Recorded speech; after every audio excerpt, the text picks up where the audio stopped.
একটা ফাউল হয়ে গেছে মনে করি, এবং সেই ফাউলটা করেছেন একজন উপদেষ্টা যিনি নিজে রাজনৈতিক দলের সঙ্গে জড়িত আছেন বলে এখন পর্যন্ত উনি ডিক্লেয়ার করেন নাই, কিন্তু উনি একটা ফাউল করেছেন।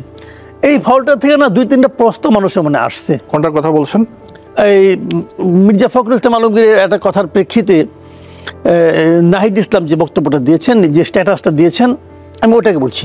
আচ্ছা, নাহিদ ইসলাম সাহেব একটা ফাউল করেছেন, এটা মানে প্রত্যাশিত ছিল না আমার কাছে। কারণ এই জন্য ছিল না, উনি করতেই পারতেন, কোনো সমস্যা নাই, বাট ওনার কাছে প্রত্যাশিত ছিল না এই কারণে যে উনি তো একটা গভর্নমেন্টের পার্ট অফ গভর্নমেন্ট উনি, তাই না?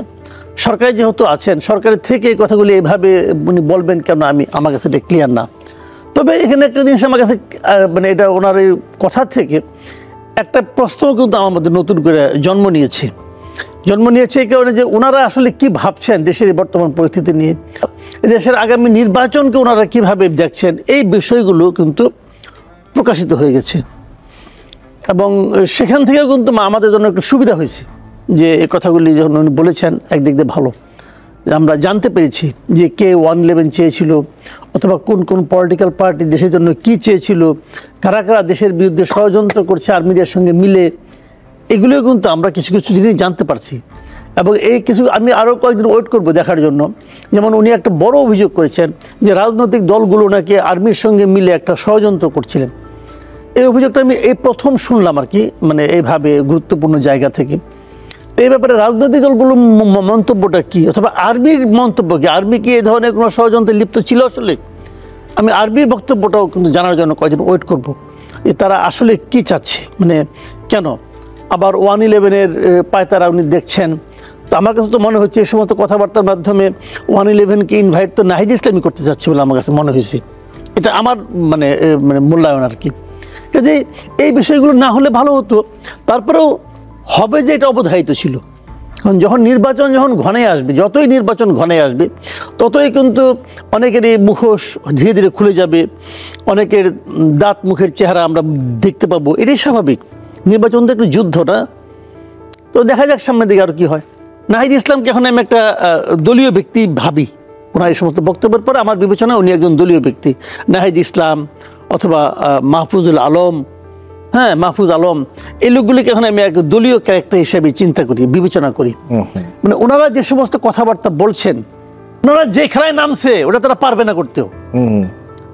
ওনারা যদি আওয়ামী লীগকে যদি মনে করেন, যদি আওয়ামী লীগকে এখন মানে ভোটের থেকে বাদ দিয়ে দেয়, কারণ আওয়ামী লীগ ইলেকশন করতে পারলো না, ওরা তো মনে করলো জিতলো, আমি তো মনে করি হারলো এই কারণে তখন আওয়ামী লীগ ইলেকশন করতে পারলো না। তখন আওয়ামী লীগের যারা ভোটার তারা যাবে কোথায়? তারা তাদের কাছেই যাবে যারা তাদেরকে নিষিদ্ধ করার ক্ষেত্রে একটা ভূমিকা রাখছিল। সেটা কারা? অবধারিতভাবে বিএনপি।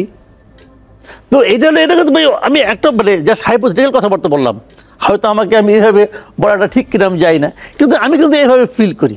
এই যে নাগরিক কমিটির যে মুখ্য সংগঠক সার্জিস আলম, সেখানে উনি বলেছিলেন যে এটা কোনো নাগরিক কমিটির কথা বলেছেন, এটা কোনো রাজনৈতিক দল হবে না, এটা একটা রাজনৈতিক শক্তি হবে।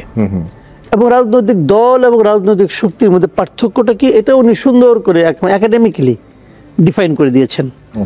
পাশাপাশি উনি এটাও বলেছেন যে বৈষম্য বিরোধী ছাত্র আন্দোলন এবং জাতীয় নাগরিক কমিটির মধ্যে মানে এইটা কোথায়, মানে আপনার দেয়ালটা কোথায়? দেয়ালটা হলো বয়সজনিত দেয়াল। 27 থেকে 28 পর্যন্ত ছাত্র, 28-এর পরে চলে গেলে সেটা হয়ে গেল নাগরিক কমিটির সদস্য। তাহলে মোটামুটি ভাবগতভাবে তারা সবাই এক, এবং এদেরই 3 জন প্রতিনিধি সরকারে আছে। তাহলে মোটামুটি আপনি বলতে পারি বৈষম্যবিরোধী ছাত্র আন্দোলন, নাগরিক কমিটি এবং 3 ছাত্র উপদেষ্টা, এরা হলো এক ঘরের বাসিন্দা তারা। এবং তখন এটা পলিটিক্যাল পার্টি হবে না।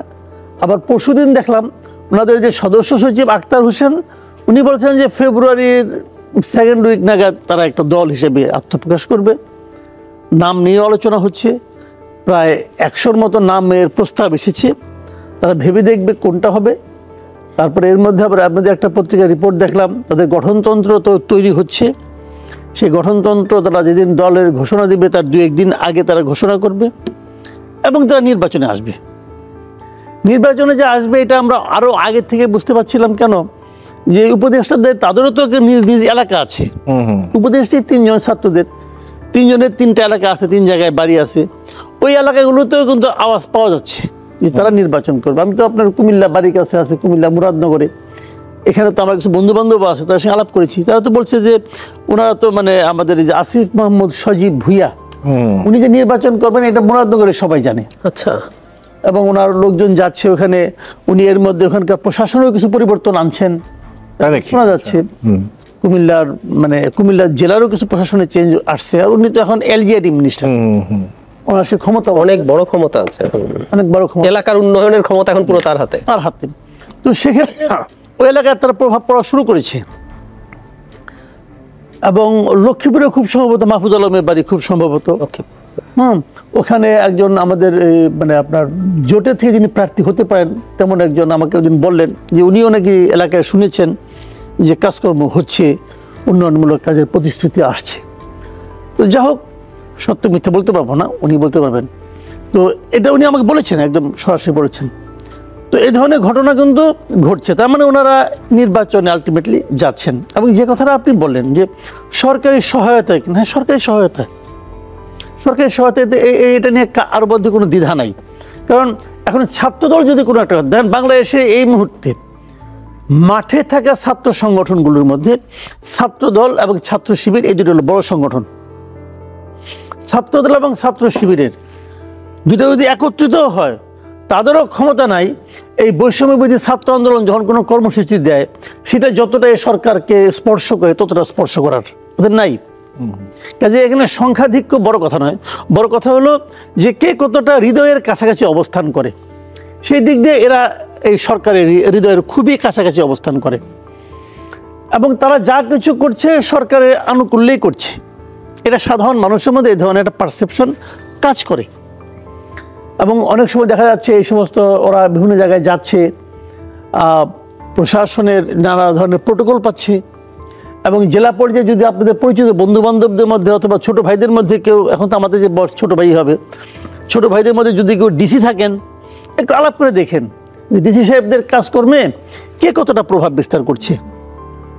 হ্যাঁ, বিএনপি, যুবদল অথবা ছাত্রদল তারা মাঠে হইচই করছে, কিন্তু প্রশাসনিক কার্যক্রমে অনুমতি না দিয়ে দরজা খুলে কারা ঢুকতে পারছে এটা খোঁজ করলে জানতে পারবেন।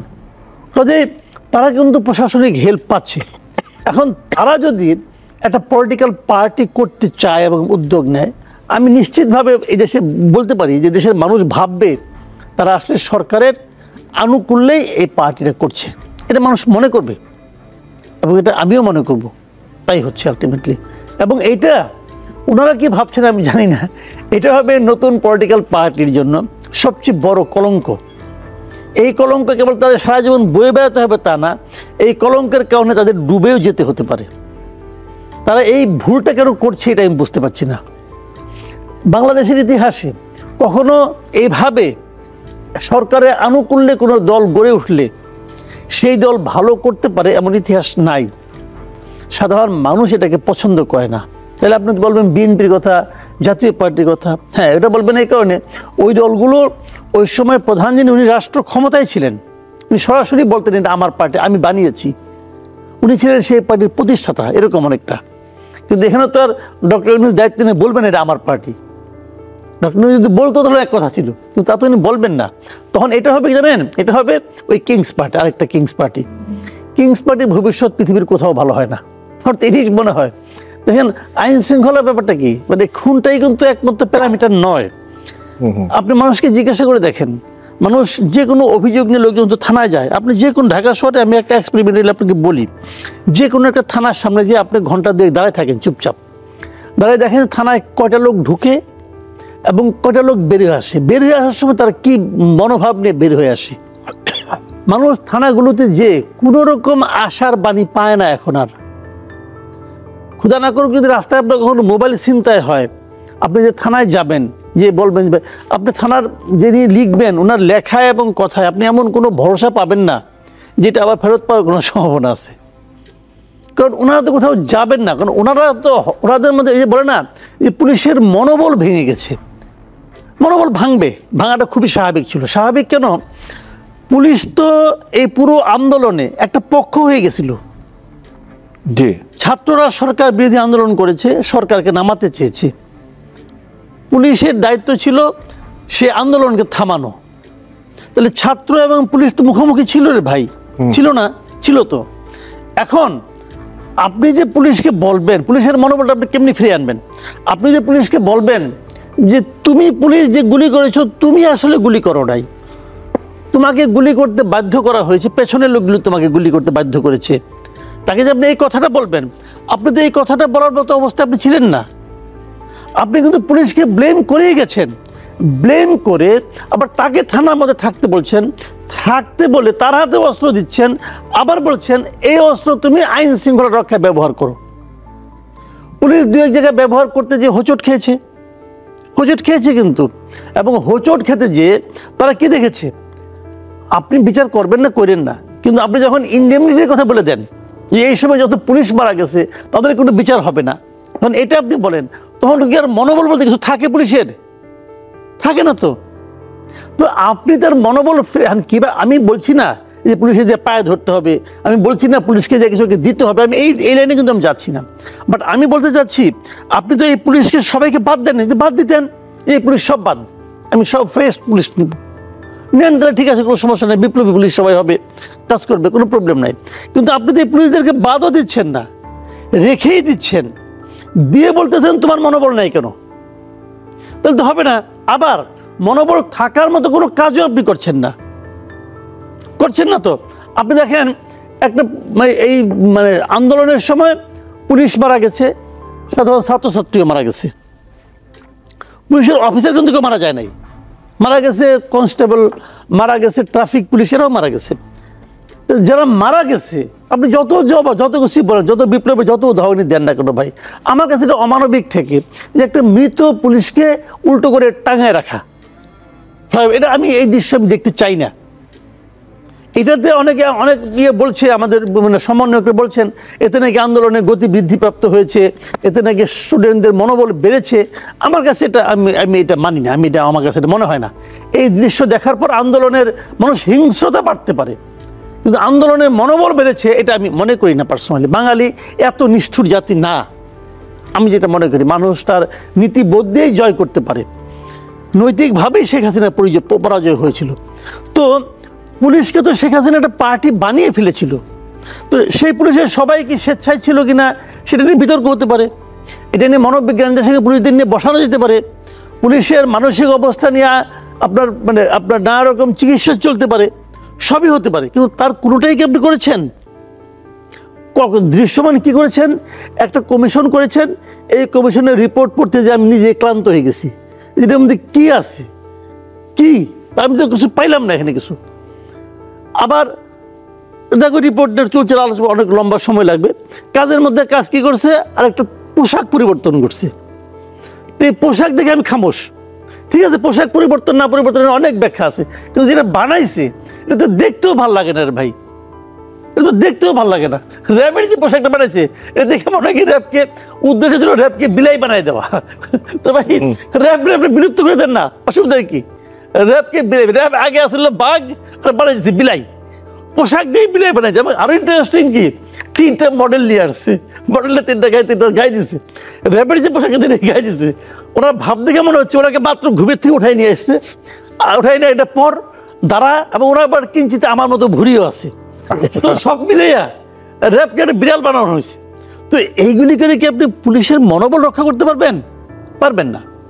তো পুলিশের যদি মনোবল রক্ষা না করে, সারা দেশে আপনার আইন শৃঙ্খলা কেমনি করে করবেন, বাড়াবেন? আপনি কেমনি করে চাঁদাবাজি বন্ধ করবেন? চাঁদাবাজি বন্ধ করার একমাত্র আপনার টুলস হলো গিয়া পুলিশ, আর তো কিছু না। তাহলে আপনি তারা কেমনি করে পারবেন? আপনি চেষ্টাই করেন নাই। সাখাওয়াত সাহেব প্রথম কয়েকদিন বেশ চেষ্টা করছিলেন, কিন্তু এই চেষ্টা করার অপরাধে তাকে ওইখান থেকে সরাই দেওয়া হয়েছে। তো এইগুলি ভাই বললাম তো, এই সরকার যে ভালো চলার যে ব্যাপারটা, ভালো চলার বেসিক জিনিসটাই ছিল কিন্তু ওইটা। আমি আশা করেছিলাম কি সরকার যখন নতুন একটা সরকার যখন দায়িত্ব নেবে, প্রথম যে চেঞ্জটা আমরা দেখতে পারবো সেটা হলো চাঁদাবাজি বন্ধ হয়ে যাবে। কারণ ওই চাঁদাবাজের সব তো দেশ ছাড়া, এবং প্রথম 2-3 দিন কিন্তু ছিল অবস্থা এরকম। পরে কেউ তো আমাদের বাধা দেয় না, আবার দেয় বসে পড়ছে। তো সরকার ব্যর্থ হয়েছে। সরকার এখন আসলেই সরকার কার্যকরভাবে কোনো কিছুই করতে পারে নাই। যতটুকু যা দেখতেছেন এটা আসলে আল্লাহ চালাচ্ছে। নিরপেক্ষতা নিয়ে চুলচেরা বিশ্লেষণ করলে কিছু তো নিরপেক্ষতা নিয়ে প্রশ্ন তো আছেই, কিন্তু আমি মনে করি এটা এমন পর্যায়ে এখনো পৌঁছে নাই যে এই আমাদের আসন্ন নির্বাচনের আগে এই সরকারকে সরে যেতে হবে অথবা অন্য কোনো সরকারকে দায়িত্ব নিতে হবে, এই পর্যায়ে পৌঁছেছে বলে আমি মনে করি না। যদি তারা নিরপেক্ষতা রক্ষা করতে না পারে তাহলে থাকবে না, মানে যদি তাহলে অনেক কিছু আছে, কিন্তু কাজেই ওটা নিয়ে না আমিও মনে করি যে এখন পর্যন্ত আমি এই সরকারের উপর আস্থা রাখতে চাই, এবং আমি এখনো মনে করি যে আসন্ন নির্বাচনটা ওনারা এরাই কন্ডাক্ট করতে পারবে, এটা আমি মনে করি। তবে আজকে আবার আমার সিইসির বক্তব্যটা একদমই পছন্দ হয় নাই। উনি আরেকটা কথা বলেছেন যে আওয়ামী লীগ ইলেকশন করতে পারবে কি না পারবে সেটা নির্ভর করছে শিডিউল ঘোষণার আগে আওয়ামী লীগের নিবন্ধন বাতিল হবে কি হবে না তার উপর। তো এটা তো আধ্যাত্মিক কথা। শিডিউল ঘোষণার আগে যদি নিবন্ধন বিএনপির বাতিল হয় কিন্তু বিএনপিও পারবে না, কিন্তু আওয়ামী লীগের কথা আপনি উল্লেখ করতে হয় কেন? ঘটনা কি রে ভাই? আপনি আবার কোন মতলবে আছেন? এই ভদ্রলোকের মতলব নিয়েও কিন্তু আমার সন্দেহ আছে। ওনার আগের অবস্থান নিয়েও তো অনেক আলোচনা শুনেছি, সেই আলোচনাগুলো আমি ইগনোর করার চেষ্টা করছিলাম, কিন্তু এই মন্তব্যের পরে মনে হচ্ছে না উনি তো তাহলে জায়গা থেকে আসছে। এইটা আবার ঠিক না। মানুষ আছে না কিছু নিজে বিতর্ক টাইনে নেয়, নিজে বিতর্ক নিজেকে করার জন্য খুব উৎসাহী হয়ে ওঠে। এই ভদ্রলোকের সেরকম মতলব আমি দেখতেছি আচার আচরণ, এটাও একটা ব্যাপার। এই লাইনে আমি যাচ্ছি না, বাট আমার কথা হলো এখন পর্যন্ত আমি আশাবাদী। তবে আমি মনে করি সরকারের উচিত হবে, বিশেষ করে সরকার প্রধানের প্রতি আমার অনুরোধ থাকবে, ওনার উচিত হবে উনি যেহেতু বিদেশ থেকে এসেছেন এই 3 উপদেষ্টাকে বলা যে বাবারা তোমরা এবার একটু মাফ করে দাও, তোমরা দরকার নেই, তোমরা তোমাদের পলিটিক্স করে যাও। রাজনৈতিক দল ঘোষণা হওয়ার আগে না, ঘোষণা করার ক্ষেত্রে তোমরা ভূমিকা রাখো, ওইটা বরং ভালো হবে। তোমরা আমাদেরকে আর বিতর্কিত করো না।